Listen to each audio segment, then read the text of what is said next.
Happy New Year and welcome back to Behavioral Science for Brands, a podcast where we bridge the gap between academic research and practical marketing. Every week, we sit down and go deep behind the science that powers great marketing today.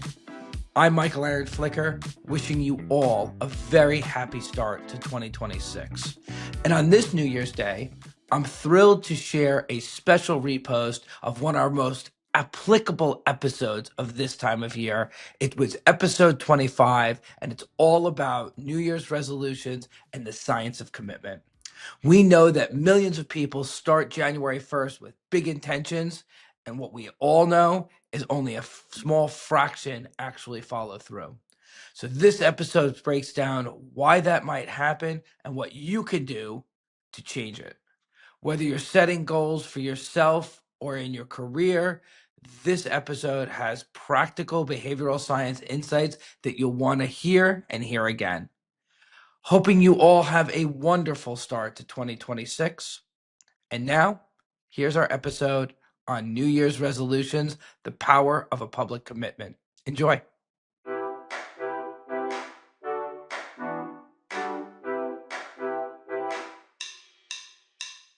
Welcome back to Behavioral Science for Brands, a podcast where we connect academics and practical marketing. Every other week, Richard Schotten and I sit down and talk about the behavioral science that's powering some of America's most popular brands. I'm Michael Aaron Flicker. And I'm Richard Schotten. And today we're talking about New Year's, how to make great resolutions and how to keep them. Let's get into it. So Richard, making resolutions, keeping them. I don't know, when I talk about behavioral science, if there's a topic that comes up more frequently than how can I make a great resolution? How can I keep it?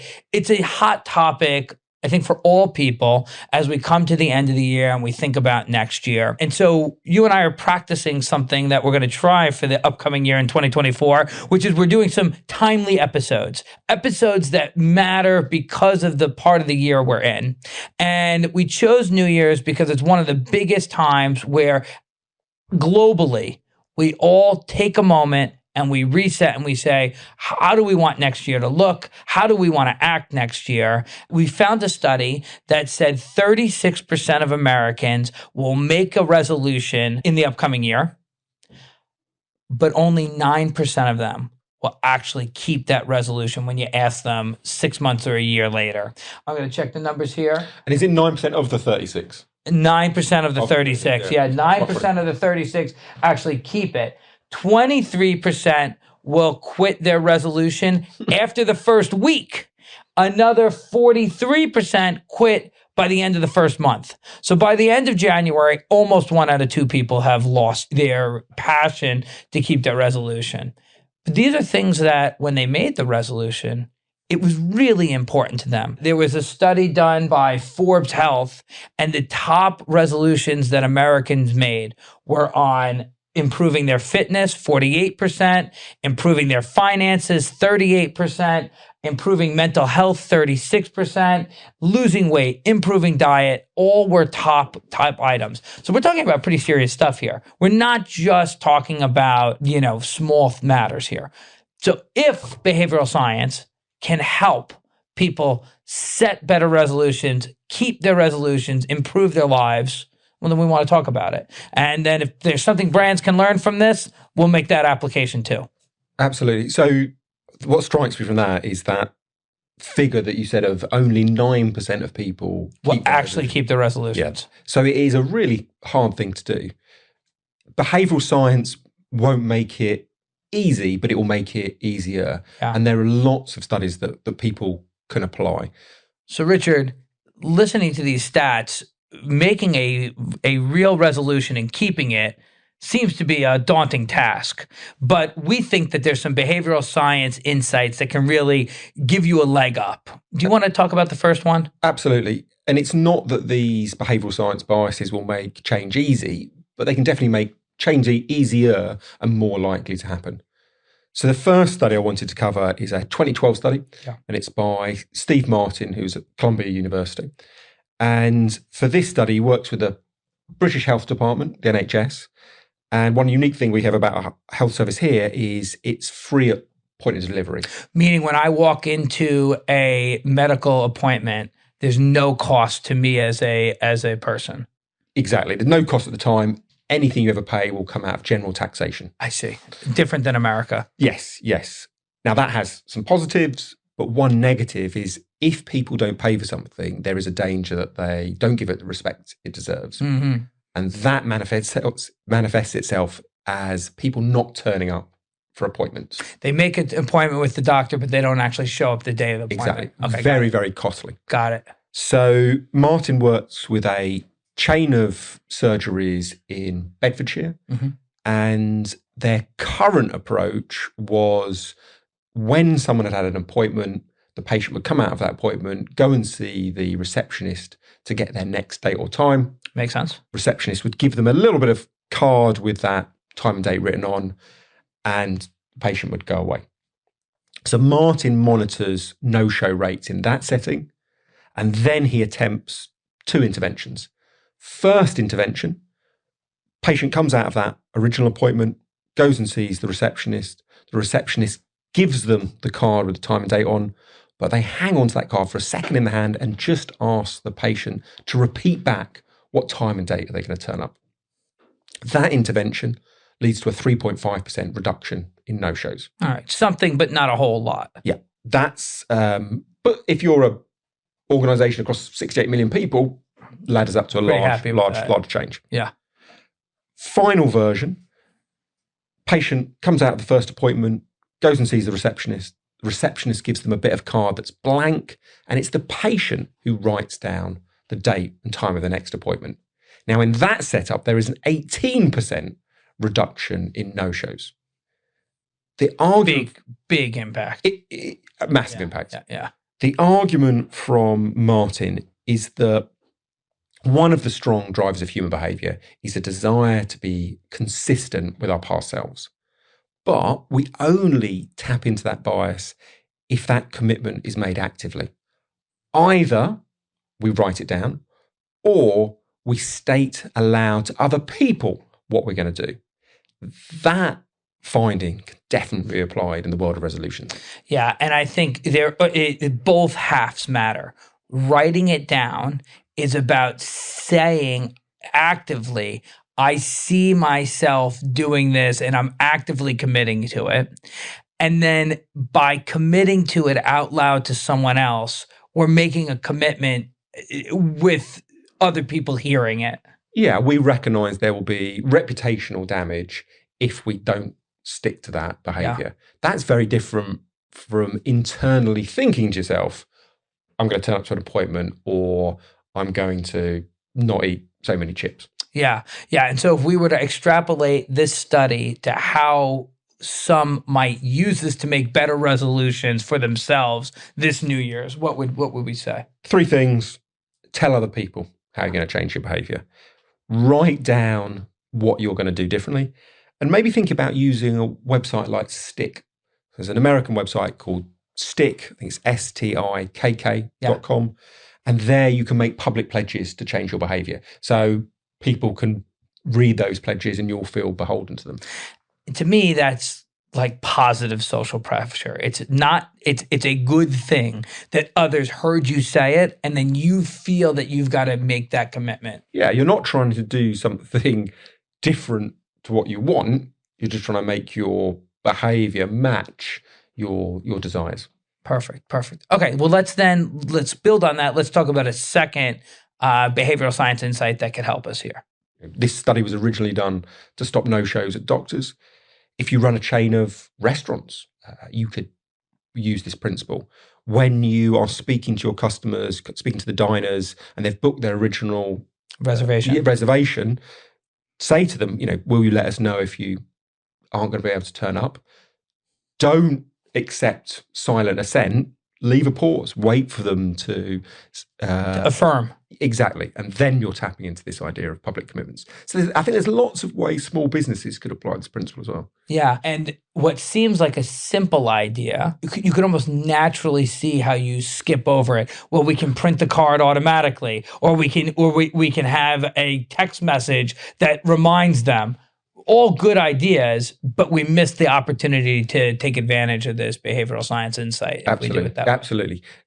It's a danger with many of these studies. It feels like such a small intervention, people might think it has a trivial impact, but there's a repeated finding that even small interventions can have large impacts. So ignore this one at your peril. Yeah, I just to underscore that point, it's easy to ignore the repeated academic findings that continuously prove this and just to say, well, we're going to do something else anyway. So what we're really trying to underscore in this episode is, you say, skip it at your peril. I say, either you believe that the data can teach you something or you don't. And so long as you believe the data has a meaningful story to tell, you got to believe. Yeah, and I would have no problem with the brand saying, okay, well, wait a minute, this study was done with doctors. I run a fish restaurant. These are very different things. That's an absolutely defensible position. But the logical thought shouldn't be, well, I'm going to ignore this study. It should be, I'm going to try and rerun it. Yeah. Get one receptionist to do 50% of the calls in one way, 50% of the calls in the other. Maybe the academic study isn't perfect for your business. Don't ignore it. Retest it in your unique situation. And if you do, drop us a line. Yes, let us know how it goes. We'd love to hear it. We'd love to hear your results. Cool. Okay, so one thing we can learn is that by making it public, by writing it down and saying it out loud to others, we get this positive social pressure. We get this first effect. What else can we relay to folks that want to make a New Year's resolution and keep it? Second study I think is really useful is one from the University of Pennsylvania, psychologist called Rosin, done very similar time. I think it was the year before Martin's studies. This was done in 2011. And Rosin is interested in the difference between motivation to change behavior and ease of changing behavior. Because he says there's two different ways to get someone to change. Mm-hmm. Make them want to, or make the behavior they're trying to follow a bit easier to do. So he works with cafeteria, I think it's the university cafeteria, and every week they alternate how they serve the vegetables. In the easy condition, the vegetable bowls are shifted 10 inches closer to the kind of cafeteria path, and the serving receptacle is a big spoon.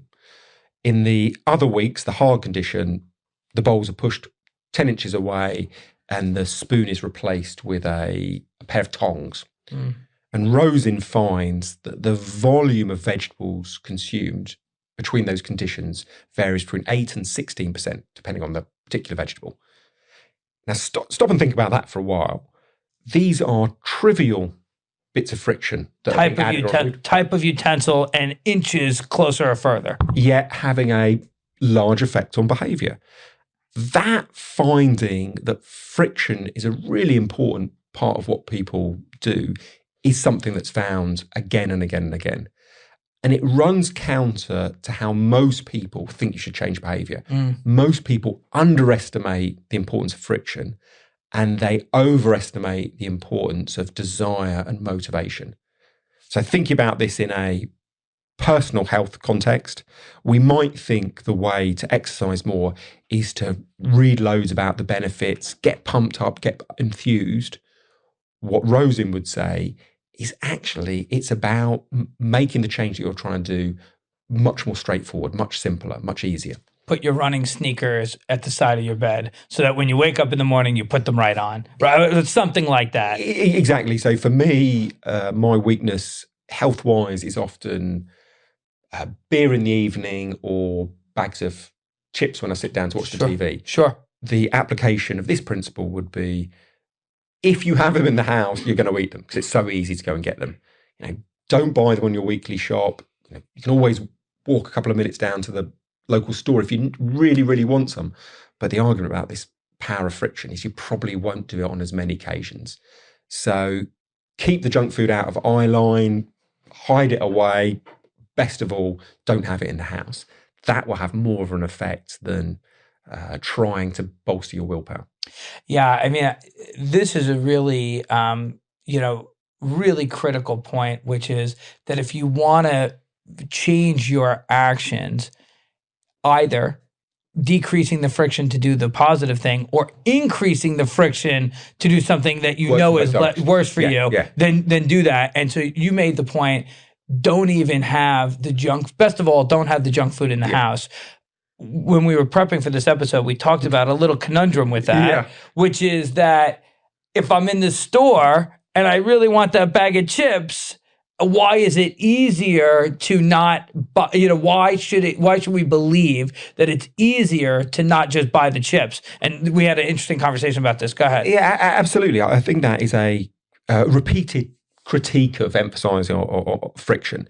But there's some wonderful studies by Reed, I think's at the University of Warwick now, which suggests that we behave very differently when it's about consumption in the now to consumption in the future. So if that feels a bit woolly, the study will make it clear. 1998, Reed's in Denmark and he runs an experiment with a business, 200 employees. He splits them into two groups. First group, he says, here's an apple and a bar of chocolate. You can pick whichever you want and you can eat it now. And when he makes that offer, vast majority of people go. You said chocolate. 70%. 70% chocolate, I think it was, 30% apple. Yeah. Next group, same chocolate and apple, but this time he says, pick which you want and I'll bring it to you in a week's time. And now you have an almost exact flipping. I think it's 75% go for the apple, 25 the chocolate. The argument here is when we are picking for now, we essentially respond to our base desires. What's tasty? What's going to be enjoyable? When we're picking for our future self, we revert to, well, what should we do? It's much, much easier to behave in a healthy, responsible way if we're picking for our future self. So absolutely, I do think this is a finding that can be applied. And you can keep extrapolating this. Better to plan your shopping list at home with what you want to do. And then when you get there, better to plan to buy the things that are the healthiest versions of yourself. All of these compound so that when you're in the moment, sitting down for TV at the end of the day, you've already done the hard work in advance to have the right things in the house, making it that much harder to make the unhealthy choice you did not want to make. Absolutely. And if anyone's disagreeing with this study and thinking, it doesn't apply to them, I think there's a really clear personal version where you can see this happening. You know, when you go out with work for big dinners sometimes and they make you pick your meal beforehand. Yes. I'm sure people will remember that experience where a week before you think, I want the chicken or the salad. Yeah. And when you actually turn up, you're like, oh my God, why didn't I order the bloody steak? Yeah. That's what I actually want. And that's the difference happening. Our future self and our present self behave in different ways. So you can use that to your advantage. I love that. And I think even the language you just said, what I really want is the steak, but it's what I really want that minute, not what I really want for my future health. And so separating those, disassociating the what I want now with the what I want for my plan, for my resolution is a big insight that folks can use to make better resolutions, but keep them. Yeah. Yeah. I think you said at the beginning that the main areas people were making resolutions about were health and finance. We talked a lot about health so far. I think finance is one where you could apply this principle. If people are listening now, don't necessarily put money into the savings account this second. Think about setting up a standing order for 2 months' time. If you're thinking about giving up money in 2 months' time, it feels so inconsequential. It doesn't feel like it matters. If you're thinking about putting money into a savings account now, it feels tangible and painful. Right. So you can apply this in personal health, you can apply it in personal finance. Yeah, maybe you can make a connection. See if you can make a connection. When we did our episode on clear pay and afterpay, we talked about how the pain of payment now is made much less by paying over 4 or 6 weeks with no interest. Yeah, that's a very similar thing. So there's a study there, I think it was Liam Delaney we talked about in that episode. Yes. He was at the University of Stirling at the time. And he gives people choices. Things like, do you want to pay me £13 now or £16 in a month's time? And you have 60% of people picking the £16 in a month's time. That's an APR of 1,099%. It's an astronomical APR. Yeah. But again, it goes to this point of, I'm worried about current me. Yes. Future me is someone else's problem. So you can apply this principle to encourage you to save money, or what Klarna and ClearPay do is encourage you to spend more money.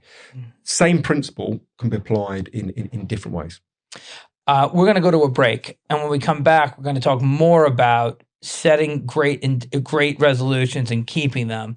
But I think a big theme from the first half here is you can make a resolution based on what you want your future self to be, but there's a lot of action that you can take to make that resolution more likely to have outcomes. It's not just making the intention, it's about doing the actions to really make it much more likely that you can have success.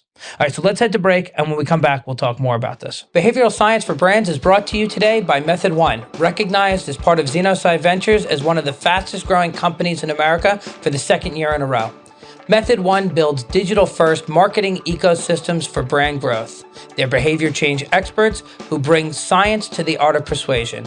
With deep disciplines in many brand categories, reach out to Method One at methodone.com to start leveraging the power of behavioral science in your marketing or advertising. Welcome back to Behavioral Science for Brands, and today Richard and I are talking about making New Year's resolutions and how to keep them, something that there's a lot of general interest in and how behavioral science can help.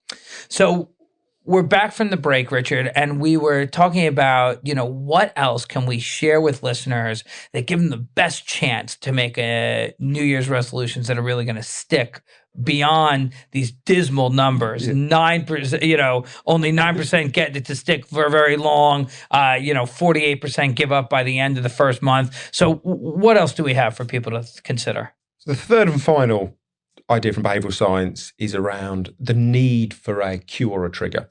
So there's an argument in behavioral science that motivation alone is not enough to change behavior. That's a necessary but not sufficient condition. What you need to do is attach the behavior you want to do to a particular time or place or mood. And there's some lovely work by people like Sarah Milne at the University of Bath that backs up this idea.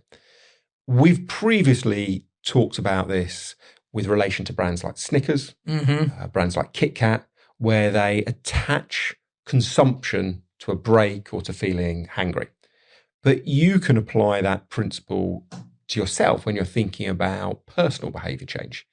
The argument here would be, if you want to do more exercise, let's say you want to do press-ups, don't just say vaguely, I'm going to do 10 press-ups a day. Say in America, push-ups. Yes, but same thing. Yes. You would say, I want to do my push-ups after I've brushed my teeth or after I've had my morning coffee. You attach the habit you want to start with an existing habit. Now, some people call that habit stacking. And it's a really, really simple technique, but one that increases the probability of success. And the reason from behavioral science it does that is because it aligns the intention you have with the trigger. So when I brush my teeth, I now habit stack something on top of it, and I'm much more likely to do the next thing because I'm already brushing my teeth. Yeah, because otherwise you've just got this vague, nebulous desire to do something. You need a moment where that desire is converted into action. And it's the presence of a time like the morning coffee or the toothbrushing that will bring those desires to the forefront of your mind and remind you to act in the way that you want. There's a lot of frameworks for how you can take behavioral science and the body of work that exists and apply it for yourself, apply it for brands to use. And we often in our consulting use the EASY method, which was initially pioneered or codified, you would say, by the United Kingdom's behavioral science team, the Nudge Unit in the UK. But BJ Fogg has a model that feels like it's very close to what we're talking about here, and it's a 3-part model. Yep. I'm going to let you know better than me. So he's changed the meaning of the initials, but it's either B equals MAT or B equals MAP. Yes. And it's essentially behavior occurs when motivation is greater than difficulty, when a trigger Right. prompt. Motivation, ability, and trigger That's a it. prompt. That's Yeah. it. So motivation is, these base motivations, fear and pain, pleasure, rejection. So I think that what he's saying is motivation is how motivated. So if something is easy to do, you can have a medium level of motivation. I see. And when the trigger, like toothbrushing, comes along, Yep. if got medium motivation and it's very easy to do, you'll do it. Or if the behavior you're trying to do is hard, but you have a huge amount of motivation, when the trigger occurs, then it will occur. In either of those instances, the formula is behavior change comes from the combination of those Three, things. yeah. Behavior, ability, and trigger. Yes, yeah. And so we can put that in the show notes. We can give a link out. But the point is that there are these other behavioral science formulas, other behavioral science approaches that can help you think about this more directly. Yeah, the interesting thing is that you've got all these different frameworks. So you've got behavioral insights teams, East model, you've got Combi from Susan Mickey, Mindspace, an earlier version of East from the behavioral insights team. You've got BMAT. They're all models that try and slice and dice the existing database of experiments. Right. So each has their own strength and benefit. I don't think any is perfect. Part of it is subjective. Which one do you find easy to use? I love East as a model because I think it's so straightforward and simple. Other people prefer Combi or BJ Fogg's. There's an element of subjectivity and trial and error here. Yeah. And so when you're applying this for brands and for marketing and advertising, good to learn the models and think about them. When you're trying to apply this to your own personal setting a New Year's resolution and sticking to it, there's a few books that you and I have really liked that we think do a good job. BJ Fogg has Tiny Habits, and maybe even more direct and even more directive is Atomic Habits. Yeah, that's by James Clear. So a lot of the books that are out there are written by academics. Yes. And just because you're a brilliant researcher doesn't mean you're a brilliant writer. And if someone has done their own experiments, they tend to overemphasize them. The great thing about James Clear is he's a journalist. I think he has a journalistic background. So he's a brilliant writer. And because he's not doing his own research, he is very even-handed and very eclectic in the studies he picks. And he has a real gift of coming up with either anecdotes or stories that bring those experiments to life and show people the practical uses. So if there's one book about habits that I'd recommend, it'd always be Clear's. Yeah. We're not giving more homework after coming and listening to our podcast, but if it's an area of interest, if it's something you're really passionate about, it's the place to go. And I think his book is written in such a way that it wouldn't feel like homework. Yeah. Very exciting. Let's summarize the key takeaways from today's episode for our listeners. 3 key things. The first is the power of an active commitment. So that was the Steve Martin study. Either tell people the resolutions you're going to make or have made, or write it down. Yep. And you're more likely to stick to them. The second key point is around don't just focus on boosting your motivation. Think about making the behavior you want to encourage as easy as possible. That was the Rosen study. We repeatedly as people underestimate the impact of friction. And then the third study we talked about was cues and triggers and habit stacking. And that's the idea. Don't just say you're going to change behavior. Be very clear about the time or place that behavior change is going to occur. Yeah, tie it to a trigger. Exactly. So if we think about those 3 things, imagine the resolution was trying to do more push-ups a day. Public statement or active commitment. Tell people you're going to do push-ups Tell my every spouse, day. tell my best friends, tell someone. Write it down. That's the first part. Then the principle of make it easy might be, don't tell yourself you're going to do 50 a day. Start super simple. Maybe it's 2, maybe it's 5. Break it down into a really small amount to begin with until you get that habit embedded. And then the third and final part about the habit stacking, don't just say you're going to do 5 push-ups a day. Say you're going to do 5 push-ups after you've brushed your teeth. Be very, very clear about the time and place it's going to occur. Very, very helpful. Thanks for sharing that. So how to wrap up today's episode. rather than asking the cliche, what resolution will you make? Could you share a story or an instance where you had a resolution that you wanted to do and then how you got it done? Are you one of the 9% that has made a resolution and stuck to it? Maybe you could tell everybody a little bit about it and I can do the same. I think many people who've had kids will sympathise with this one, which is for the first few years of their life, when there's that sense of release and relief that the evening is now beginning once they've gone to bed. Yes. Stressful day trying to manage all these things. Yes. And I think, unfortunately, I filled that moment with too much junk food and too much booze. I struggled for a long time to try and break that habit. It was really embedded. I felt like the evening, my spare time hadn't started until I'd had crisps or chips, as you'd say, and a can of beer. I found trying to break that completely was really hard. Mm-hmm. So what I did was substitute those behaviours. So rather than having chips, I'd have some nuts. At least it's a little bit healthier. Rather than having a beer, I'd have a fancy kombucha. Now you need that idea of, rather than trying to break the habit, slip something else in. I found to work for me personally. And today, when you wind down at the end of the day, what percentage of the time are we achieving our goal here? Okay, well, I don't know if my wife's listening. How much I can exaggerate? I'd say I'm reasonably successful. I reckon 2/3 of the time I'm successful. That sounds pretty good. That sounds pretty good. How about you? I would say I always wanted to run a marathon. Yep. And I didn't know how, and so I got a book that teaches you how do you run a marathon, and it says whether you've run for 2 minutes or 20 miles, it doesn't matter. You follow this method and it can work. And I was reminded of it when we were talking about our key takeaways today. You start by making an active commitment, telling people you're going to run a marathon, and then you break it down into really simple goals.